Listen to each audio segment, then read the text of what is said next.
আমি একটি হাদিসের প্রেমে পড়ে গেছি।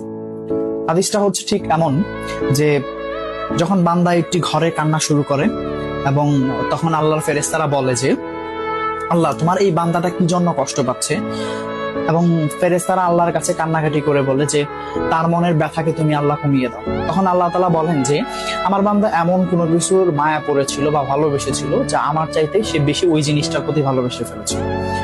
আমি আমার বান্দার কষ্ট আমি বুঝি এবং আমি দুঃখী মানুষের মানে ভগ্ন হৃদয়ের মানুষের খুব কাছাকাছি অবস্থান করি। কত দূর? এক হাত দূরে আল্লাহ তাআলা অবস্থান করেন। এবং আরেকটা কথা হচ্ছে ফেরেশতারা তখন বলতে থাকে আল্লাহ তুমি চাইলেই কি সেই বান্দার সেই অভাবগুলো তুমি পূরণ করতে পারো না?